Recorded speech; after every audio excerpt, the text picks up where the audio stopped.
Penamaluru MLA Bode Prasad ఆధ్వర్యంలో కూటమి ప్రభుత్వం అధికారంలోకి వచ్చి 2 ఏళ్లు పూర్తి అయిన సందర్భంగా తెలుగుదేశం, బీజేపీ, జనసేన పార్టీ నాయకులు, కార్యకర్తలతో భారీ సభను నిర్వహించారు. ఈ సందర్భంగా ఎమ్మెల్యే బోడె ప్రసాద్ మాట్లాడుతూ గత వైసీపీ విధ్వంసకరమైన పాలన నుండి రాష్ట్ర ప్రజలు విముక్తి పొందారన్నారు. గత వైసీపీ పాలనలో సైకోలు చేసిన విధ్వంసాన్ని రాష్ట్ర ప్రజలు మర్చిపోకూడదన్నారు. గంజాయి మత్తులో సైకోలు ఇప్పటికీ టీడీపీ నేతలు, కార్యకర్తలపై దాడులు, అసహ్యం కలిగించే విధంగా ప్రవర్తిస్తున్నారని మండిపడ్డారు. కూటమి ప్రభుత్వంలో ముఖ్యమంత్రి చంద్రబాబు నాయుడు, ఉప ముఖ్యమంత్రి పవన్ కళ్యాణ్, యువ మంత్రి నారా లోకేష్లు కేంద్రంలోని ప్రధాని నరేంద్ర మోడీ సారథ్యంలో రాష్ట్రాన్ని అన్ని విధాలుగా అభివృద్ధి పథంలో ముందుకు తీసుకువెళుతున్నారన్నారు. రాష్ట్రంలో మళ్లీ సైకోల పాలన రాకుండా ఉండాలంటే ప్రతి ఒక్కరూ కూటమి ప్రభుత్వం చేస్తున్న అభివృద్ధిని ప్రచారం చేయాలన్నారు. పెనమలూరు నియోజకవర్గాన్ని అన్ని విధాలుగా అభివృద్ధి చేస్తున్నామని, రానున్న రోజుల్లో కూడా మరింత అభివృద్ధి చేస్తామని హామీ ఇచ్చారు. ఈ కార్యక్రమంలో టీడీపీ ముఖ్య నేతలు, కార్యకర్తలు పాల్గొన్నారు. ప్రతి ఒక్కరూ కూడా కార్యకర్తే. ఇక్కడికి విచ్చేసిన తెలుగుదేశం పార్టీ కార్యకర్తలు, జనసేన, బీజేపీ, తెలుగుదేశం పార్టీ ప్రతి ఒక్కరికి కూడా నా హృదయపూర్వక నమస్కారాలు తెలియజేస్తూ 2 సంవత్సరాలు పూర్తి చేసుకున్నాం. 2 సంవత్సరాల క్రితం ఈ రాష్ట్రంలో ఏ విధంగా పరిస్థితులు ఉన్నాయి? 2014-19లో తెలుగుదేశం పార్టీ అధికారంలో ఉన్నప్పుడు చాలా అభివృద్ధి కార్యక్రమాలు చేశాం. రాష్ట్ర విభజన జరిగిన తర్వాత రాష్ట్రాన్ని వేగంగా ముందుకు తీసుకెళ్లాం. ఆ తర్వాత 19లో జరిగిన ఎన్నికలప్పుడు అనూహ్యంగా ప్రజలు తీర్పునివ్వడం జరిగింది. మరి ఆ రోజు నుంచి 24 వరకు అంతకు ముందు మన రాష్ట్రానికి 2 సంవత్సరాల క్రితం ఈ రాష్ట్రంలో ఏ విధంగా పరిస్థితులు ఉన్నాయి? 2014-19లో తెలుగుదేశం పార్టీ అధికారంలో ఉన్నప్పుడు చాలా అభివృద్ధి కార్యక్రమాలు చేశాం. రాష్ట్ర విభజన జరిగిన తర్వాత రాష్ట్రాన్ని వేగంగా ముందుకు తీసుకెళ్లాం. ఆ తర్వాత 19లో జరిగిన ఎన్నికలప్పుడు అనూహ్యంగా ప్రజలు తీర్పునివ్వడం జరిగింది. మరి ఆ రోజు నుంచి 24 వరకు అంతకు ముందు మన రాష్ట్రానికి జరిగిన నష్టానికన్నా కూడా ఎక్కువ నష్టపోయాం, విధ్వంసానికి గురయ్యాం. 19లో ఎక్కడ ఆగామో 24లో మళ్ళీ అక్కడే మొదలైంది. అక్కడి నుంచే ప్రారంభించాం. 5 సంవత్సరాలు అభివృద్ధి జరగకపోగా రాష్ట్రంలో ఆర్థిక పరిస్థితి, పరిపాలన, అన్ని వ్యవస్థలు కూడా అట్టడుగు స్థాయికి వెళ్ళిపోయినాయి. ఆ పరిస్థితి నుంచి రాష్ట్రాన్ని చక్కదిద్దుకొని ఒక పక్క సంక్షేమం, ఒక పక్క అభివృద్ధి, రెండూ కూడా సమాంతరంగా ముందుకు తీసుకెళ్తూ మరి 2 సంవత్సరాలు పూర్తి చేసుకున్నాం. ఎన్నో అభివృద్ధి కార్యక్రమాలు, ఎన్నో సంక్షేమ కార్యక్రమాలు ఇక్కడ ఉన్న ఒక ప్రతి కార్యకర్త కూడా తెలియజేయడం జరిగింది. మనం 19-24లో ఎన్ని కష్టాలు పడ్డామో ఒకసారి మీరు అందరూ గుర్తు తెచ్చుకోవాలి. 24లో విజయం సాధించాము అనంటే 3 పార్టీల పాత్ర సమిష్టిగా ఉంటేనే అంత పెద్ద విజయం సాధించాం. మరి ఈ రోజున గ్రామ స్థాయి నుంచి, మండల స్థాయి నుంచి, నియోజకవర్గం వరకు, రాష్ట్రం వరకు కూడా 3 పార్టీలు కలిసి ముందుకెళ్లాల్సిన అవసరం ఉంది. పదే పదే చెప్తా ఉన్నా.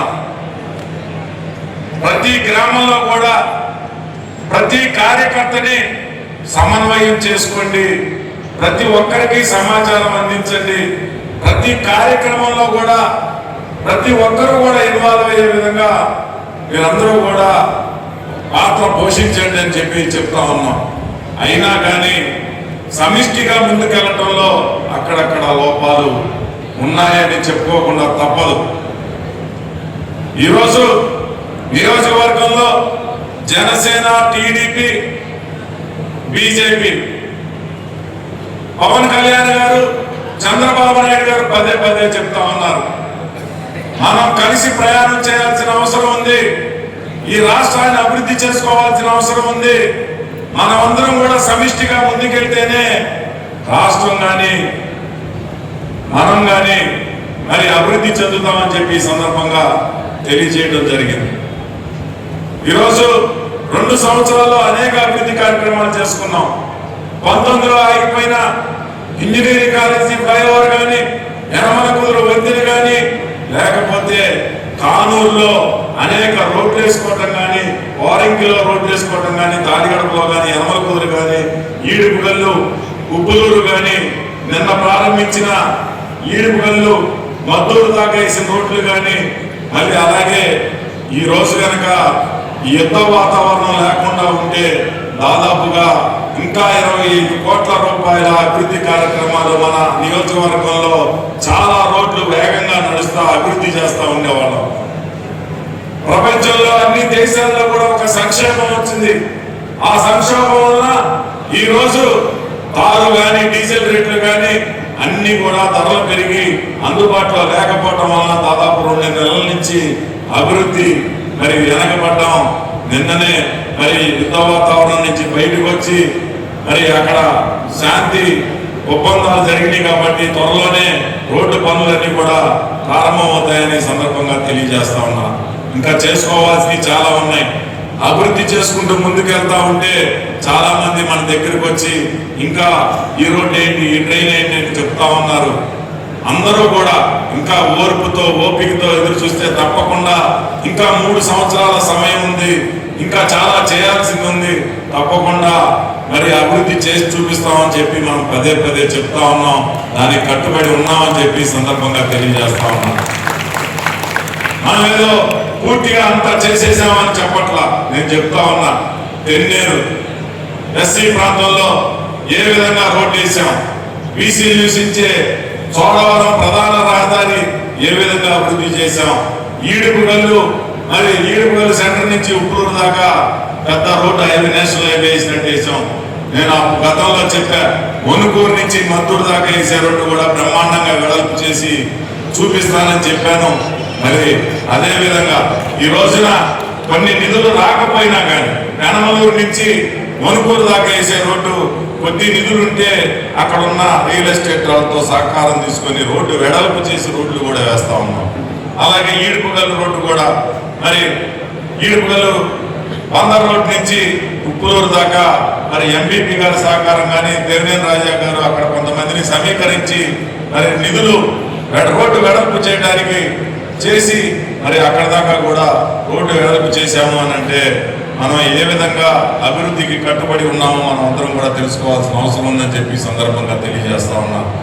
ఇంకా మరి మున్సిపాలిటీలో కానీ గ్రామాల్లో కానీ ఇంకా చాలా రోడ్లు వేయాల్సి ఉంది. సమయం లేదు, ఇప్పటికే చాలా కాలం అతీతమైంది. చాలా నోట్స్ అయితే ప్రిపేర్ చేసుకున్నా. మరి ఉన్మాదులు ఏ విధంగా కాచుకుని ఉన్నారో ఒక్కసారి మీరందరూ కూడా చూడాలి. గతంలో మన నియోజకవర్గంలో వాడు ఎవడో కూడా ఆ సైకిల్ గారు మనకి ఎవరికో తెలియదు. వాడు మన నారా లోకేష్ గారిని కానీ, చంద్రబాబు నాయుడు గారిని కానీ, పవన్ కళ్యాణ్ గారిని కానీ ఏ విధంగా వాడు సైకోగా ప్రవర్తించాడు ఒక్కసారి చూడండి. మారపాటి భాస్కర్ రెడ్డిని పోలీసులు అరెస్ట్ చేశారు. కృష్ణా జిల్లా పెనమలూరు మండలం చోడవరానికి చెందిన మారపాటి భాస్కర్ రెడ్డి లండన్ లో ఉద్యోగం చేస్తూ వైసీపీ ప్రభుత్వ హయాంలో సోషల్ మీడియాలో ఇష్టం వచ్చినట్లు రెచ్చిపోయాడు. ప్రభుత్వం అండగా ఉందనే ధీమాతో ప్రస్తుతం సీఎం చంద్రబాబు సతీమణి భువనేశ్వరి, డిప్యూటీ సీఎం పవన్ కళ్యాణ్, మంత్రి లోకేష్, మాజీ సీజే జస్టిస్ ఎన్వి రమణపై అసభ్యకర పోస్టులు పెట్టారు. అసభ్య పదజాలం ఉపయోగిస్తూ పోస్టులు పెట్టేవారు. వైద్య పరీక్షల నిమిత్తం విజయవాడ ప్రభుత్వ ఆసుపత్రికి మాలపాటి భాస్కర్ రెడ్డిని తరలించారు. చట్టం తన పని తాను చేసుకుపోతుంది. ఏ విధంగా మరి ఇలాంటి అసభ్యకరమైన పోస్టులన్నీ కూడా పెట్టి సాక్షాత్తు ముఖ్యమంత్రి గారి సతీమణిని ఈ విధంగా దూషించిన వాడిని ఏవి శిక్ష వేయాలో మహిళలు నిర్ణయించాలి.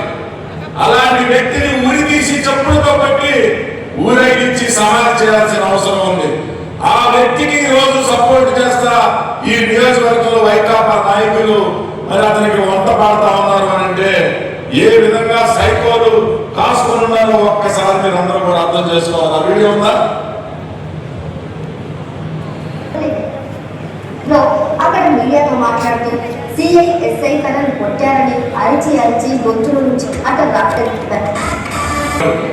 24 గంటలు ఏ విధంగా కష్టపడతా ఉన్నారో, పవన్ కళ్యాణ్ గారు ఏ విధంగా కష్టపడతా ఉన్నారో, కేంద్రంలో నరేంద్ర మోడీ గారు మనకి ఏ విధంగా సహకారం అందిస్తా ఉన్నారో మీరందరూ కూడా చూశారు.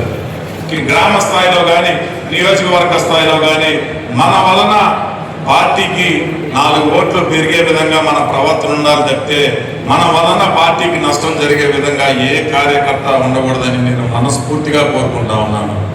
ఈరోజు మనం అందరం చూసాం, ఇలాంటి సైకో వ్యక్తులు సాక్షాత్తు సామాన్యులు కాదు, నాకు ఫోన్ చేసి బూతులు తిట్టే పరిస్థితికి వచ్చారు.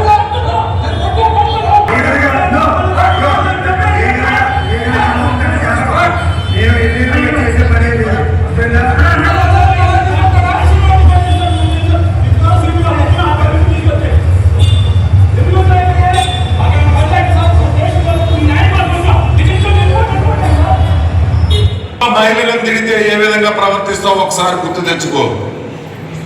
అలాంటి వ్యక్తుల్ని నేను అడుగుతా ఉన్నా, అలాంటి వ్యక్తులకి నువ్వు సపోర్ట్ చేస్తావా లేకపోతే ఏ విధంగా నువ్వు సమాధానం చెప్పాలో ఒకసారి అర్థం చేసుకోవాలి. అలాంటి వ్యక్తుల్ని సపోర్ట్ చేసే వ్యక్తులు ఈ రోజు నియోజకవర్గంలో ప్రతిపక్ష పార్టీ సభ్యులుగా ఉన్నారు అని అంటే సిగ్గుతో తలంచుకొని రావాల్సిన పరిస్థితి. రోజు ఒక మహిళా హోమ్ మినిస్టర్ని ఏ విధంగా నిందించారు? గుడివాడ అమర్నాథ్ వాళ్ళ పార్టీలో ఒక హీరోయిన్ ఉంది, ఆవిడెప్పుడు ఏం చేయలేదా? మేకప్లు ఎందుకు? మరి సాక్షాత్తు హోంమంత్రి గారిని అలా మాట్లాడాల్సిన అవసరం ఉంది.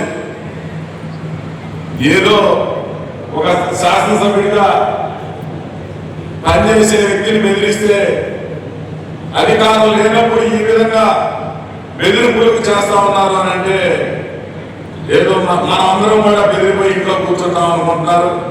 ఈ రోజున ఒక క్రమశిక్షణ గల కార్యకర్తలుగా ఎక్కడ కూడా గీత దాటకుండా మనం అందరం కూడా పనిచేస్తా ఉన్నాం. ఓర్పుకి సహనానికి ఒక హద్దు ఉంటుంది. ఆ ఓర్పు సహనం మాత్రం నశించిపోతే ఇలాంటి వ్యక్తులకి తప్పకుండా దేహశుద్ధి తప్పదు అని చెప్పి ఈ సందర్భంగా తెలియజేస్తా ఉన్నాం.